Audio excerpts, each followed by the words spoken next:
I like watching myself lose. Hey guys, Kid here of Burn 1. New match video. This was from the Family Time Games WGP Regional Qualifier. This is top cut. It's Persona 5 versus Two Lover again. So, first time doing some commentary on this, so I'm not sure how well it's going to be. Just let me know if you guys end up liking this or not, and then I'll either keep doing it or just only upload match videos for the future. So this matchup I think is pretty even for the most part. It really depends on if Persona 5 can set up their wall early on. The player is obviously me. I play the 107k wall and a lot of backups. So if the Persona 5 player can set up their wall and deny some searches, I think it slowly favors the Persona 5 player. But if I remember correctly in this match, it doesn't go too well like that. But yeah, if that doesn't happen, I think Tuloru has a slight edge in the matchup. And then, of course, with the in-game TLR has, it can really close out the game easily. So moving the runner in front of I forget her name, but the one that pluses you one on death, you can pay 1 cent to clock, like a top 2, add 1 to hand. Doing that to move the runner in front of it because it's weaker power there, just to prolong the game. I think is a pretty decent move there. Not really looking to get to 1 too quickly. You just kind of want to build up off of the stock advantage and stuff like that, because you're gonna end up brainstorming a lot with this deck and everything. It might be a mistake because you kind of want to get to 1 first, but I think it's an okay play overall, especially if my opponent clears the field here. Looks like a double trigger gate here. Let's go for the 3rd one, hopefully. Nope.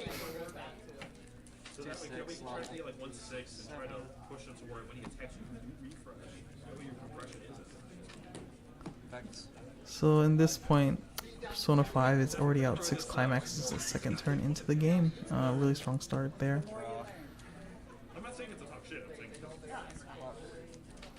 So at this point, it might have is most likely was a mistake to even try field here. I should just played it like way slower and waited more time to set up my hand. Especially I think at that point my hand wasn't really set up properly for a level 1 game. It really hurts too that TLR has the anti-salvage, which is unfortunate because I do run the 8-gate variant for the deck, which does hurt. So yeah, see, going into letting my opponent get 1 first lets him easily plus off of this, which was pretty much a mistake, which kind of sets the downfall for my next few turns here. Let TLR build too much free advantage. It kind of sucks for you.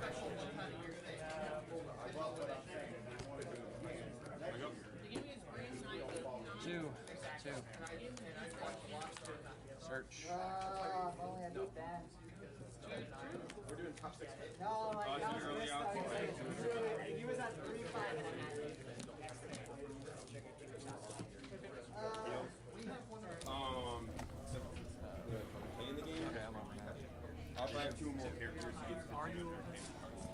So the Nikon Brainstormer is only about 500 over here. I don't know what that deck does.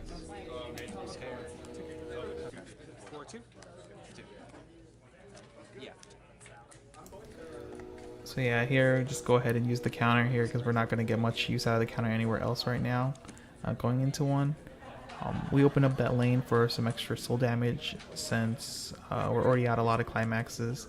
We have no way to kind of push damage, whereas in this case we kind of want our opponent at this point to just take as much as possible and go for the level 2 game plan of just kind of stabilizing off of Fox and go from there to see if we can outlast our opponent, because the longer we can stabilize versus TLR and still push damage, it should help put the game back into our favor as long as we can get TLR ahead in damage. Look at up to top 4. I went to hand, and I could choose to bounce one of these if I want.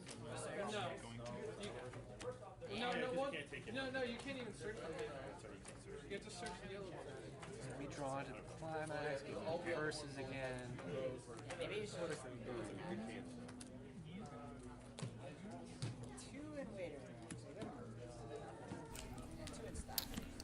So the 2-1 support pick is kind of interesting. I think we're just putting the 1-0 into the waiting room just to get more marker targets.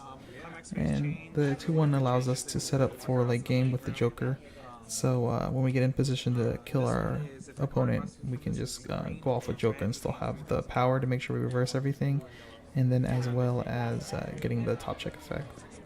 So yeah, here I already had 2 of the 1-0s in hand, so we can set up the change. This one is if it's in front of red, and then if It's unfortunate here. I don't think I get I think I understand. I got you. the and support for this like entire game basically. At least not when it matters the most. Like at level 1 is when you really want that, so you can have a 7-5 field against your opponent. It makes it harder for him to counter, or TLR to counter against. Yeah, using the brainstorm, just searching out Fox Changer.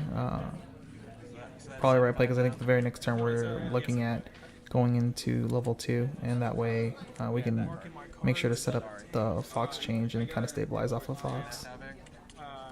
It'll be 7K. How much space change?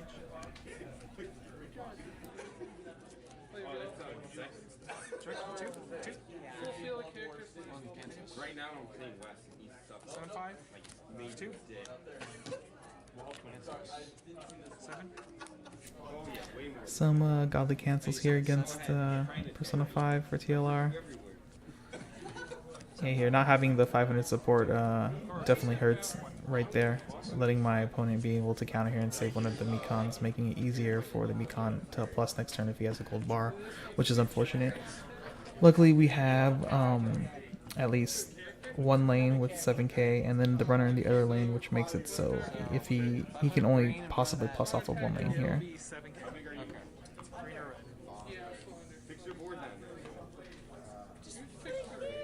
it's a good thing that's a yellow. Can it change during my climax phase too? Okay. Here TLR plays the 1-0 5k gain 2k. I think it's on your turn against 2k. This is a really annoying card actually because of the way that Persona 5 the 1-0 protagonist works. Depending on what color it fights, it gets power or loses power. So in this case it doesn't gain any power. You're 7-5? I'm 7-5. So we just moved the runner over to the other lane because it forces our opponent to side or crash, so we can plus off of that. So it looks like the runner that we saved earlier is actually building us some decent advantage when I don't really expect it to, which is pretty good for us here.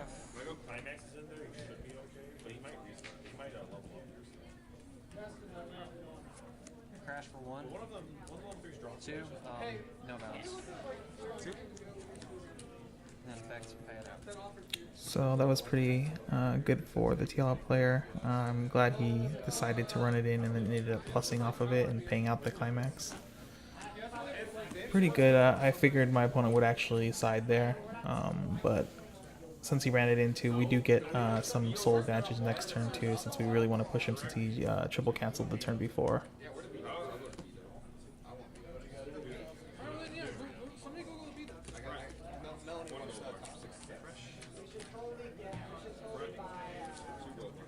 Here's where everything starts.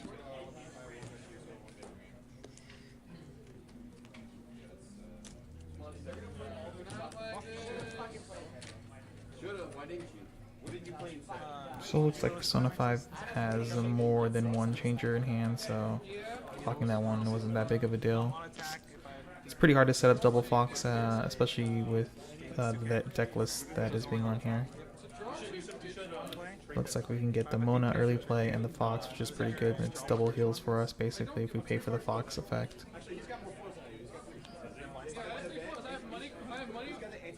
That Fox changes is just so much value. It hand fixes and then also blind stock, so it's a 2-0. So basically you're paying 1 for, oh man, gonna be one of these games. Let's just search out 3, was that? Great, and then we paid out a climax too. Really good here.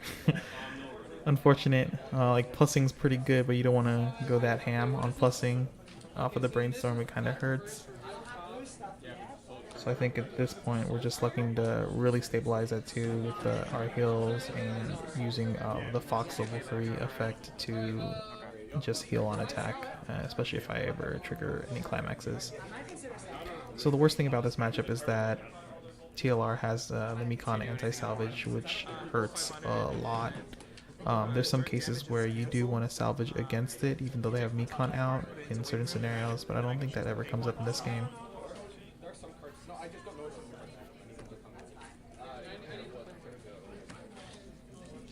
Looks like I only hit 2 and paid out 1. Yeah, I think the 2-1 Futaba counter is in waiting room. Otherwise, I think here we would be searching that out, which would be the go-to card here. And then it bounces and you get something.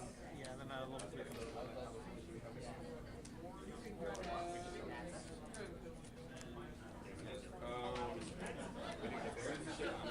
During your draw step, I can give 1 character 4k power for the turn, and then whatever attacks get pay 1, ditch 1 to heal 1. Interesting.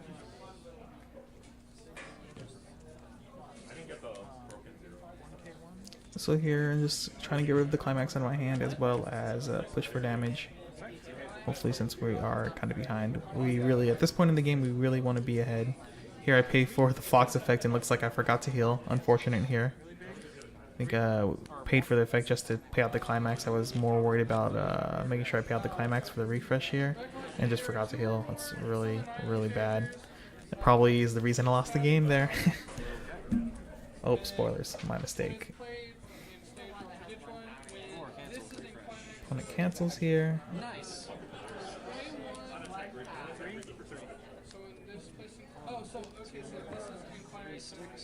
Alright, we finally get TLR up to level 2.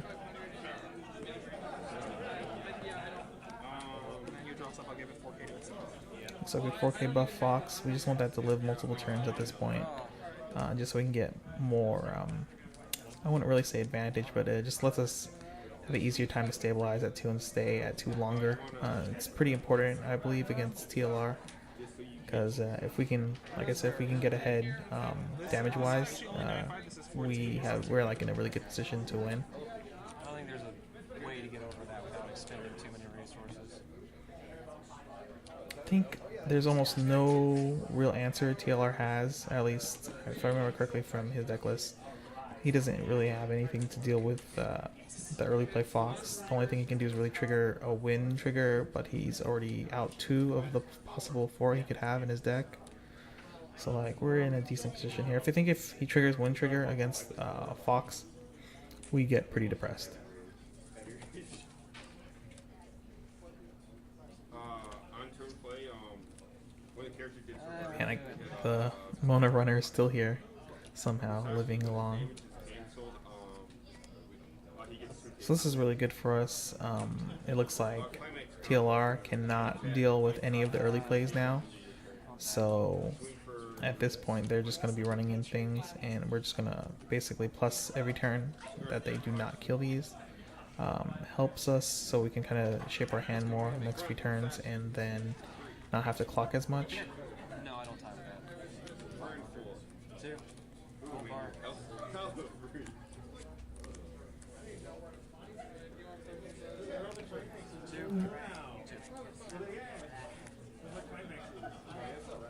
I still just need to play around. 2. Even though I'm pretty sure I know what I'm going to be playing at. So did you win your top cut game? Are we going to Springfield? Oh, we haven't played yet. Oh, no. Oh, yeah, that's right. So I think I know what I want to play when I go to Columbus. But I just want to sure. Play what I played today. See, Vivid's empty, it's just hit level 2. That's totally intentional. I mean, It's not really ever a bad call. no, I mean, Oh, we got the book. It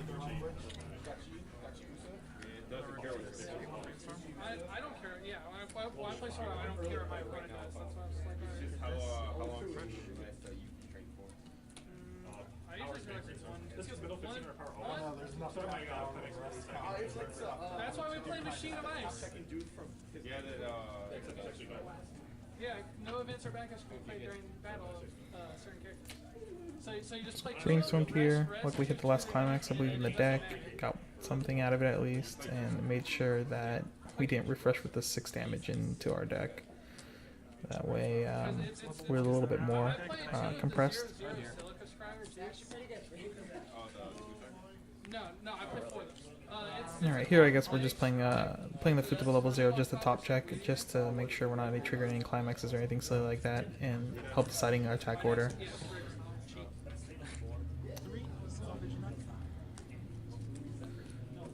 Fortunately here, triggering gates is very sad against TLR now. There we go.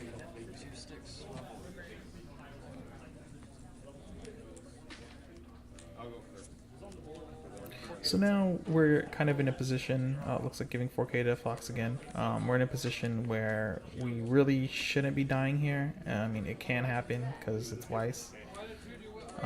But basically our opponent has to try field Yami and stand the climax, and it's like probably the only way they can win at this like this turn, which it looks like they're going for.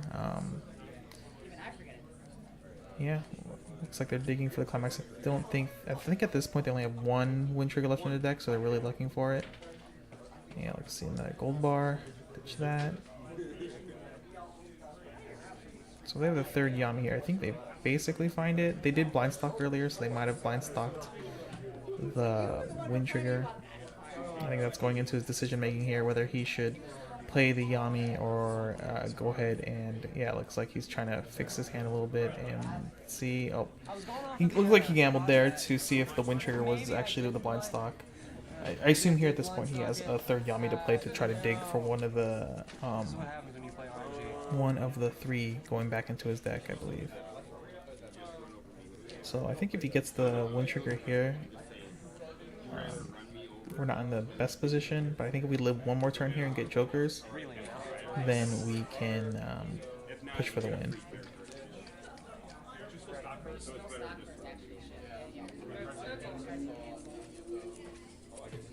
Yep, looks like does not have the 3rd Yami, unfortunately.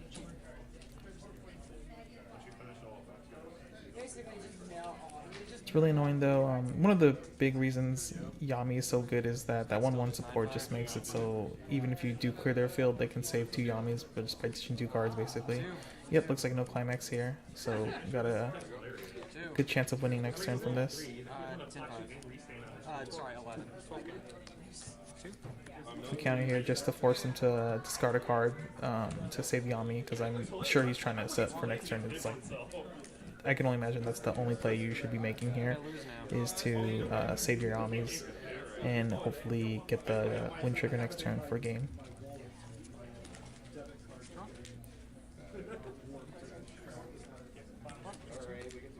Alright, here it looks like clocking to try to find Joker level 3s. I don't think, yeah, there's none in hand right now.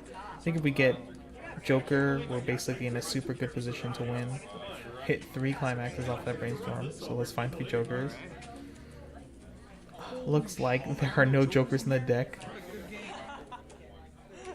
I mean, I think he's still win with just that, but... It looks like two Jokers in waiting room. That means the stocks one earlier, and they kind of forgot about it, which is unfortunate. Here, yeah, the best choice here is definitely, if we have it, get the Futaba counter so we can shuffle everything back in the deck after milling 3 climaxes from that. It's kind of annoying.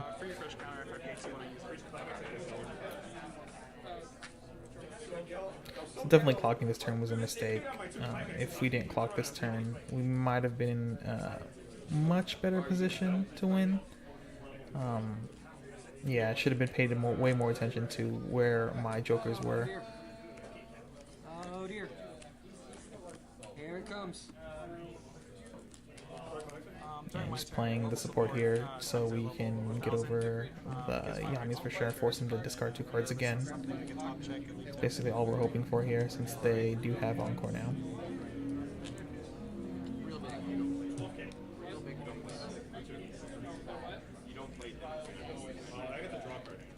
Yeah, we just played the climax here. That way he's forced to, he has to cancel basically 3 times for the most part to, or at least he has to cancel like every attack basically to live here.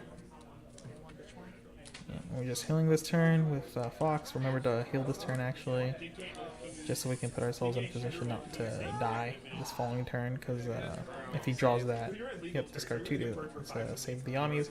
If he draws the wind trigger, we're in a horrible position, like horrible really. We have to cancel a lot this following turn. Oh. Yep, there's a Yami. So you have the wind trigger off of this. I feel bad. I just feel bad. I just drew everything. How many climaxes in there? 6? 6. Seems like 6. Alright. What are powers? Am I over anything? Probably. These are only 9.5. This is 14. Alright, so I won't be over there, I'll be over here. Swing, burn. 3, gold bar. Gold bar here, so just gonna trigger these climaxes here. I mean, if we live this turn, I think we just win.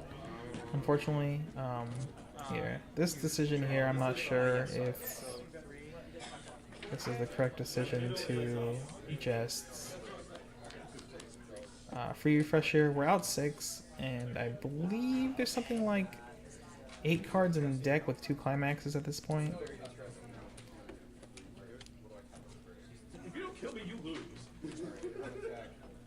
Might have been better to wait one more turn to do it to avoid the refresh damage and possibly cancel with one of these 2 climaxes. Alright, it's currently in the deck. Yeah, we're gonna go ahead and free refresh here. We pay 3, put 4 back in the deck. 12 plus 5 is less than 12, right? Yeah. Alright, so this will be 12 to get 5 power here. Free refresh. Here we go. Shuffle that in. I'm not sure if that was the right play. It probably wasn't the right play. Let's see. If we take that 3, we put us at 5. Still a really bad position if we free refresh the next attack, and it has double burn. So we cancel, and we take 3, cancel, and then we take 1 and 1. Basically dead there. So yeah, this might have been the correct play. I'm not sure how that works out mathematically here, but yeah. So we cancel, we'll take the burn 1. I'm taking it. Okay, so I'm 10, 11, 12. Actually, no, let's not attack there first. Attack here first, get burn. This is smaller. 3. Alright, yeah. 4. So it looks like he's setting up for a triple burn on the last attack if need be. We're going to take 4 here, and we're done. It's unfortunate. I think as far as this game goes, there was a lot of misplays in the beginning by Persona 5, mostly. And some unfortunate triggers, which shouldn't be that bad, but in a matchup with anti-salvage, it really hurts for Persona 5 running 8 gates. This is kind of the position where I probably should have been just playing the more meta build of running the 2-1. That way I have the other combo with Wind Trigger. Yeah, I think Wind Trigger in this matchup is like way better. Not just because of the 8 gates problem here. It's mostly dealing with that I can bounce the Encore support to screw Yami's over whenever I do trigger it, and then I get more pluses off of the 2-1. Yeah, I guess that's it. If you guys like this commentary, I know it's pretty crappy commentary, I guess. So let me know if you want me to continue doing this commentary. Otherwise, I'll just start uploading match videos without commentary. See you guys in the next video. Remember to like, comment, subscribe, and all that.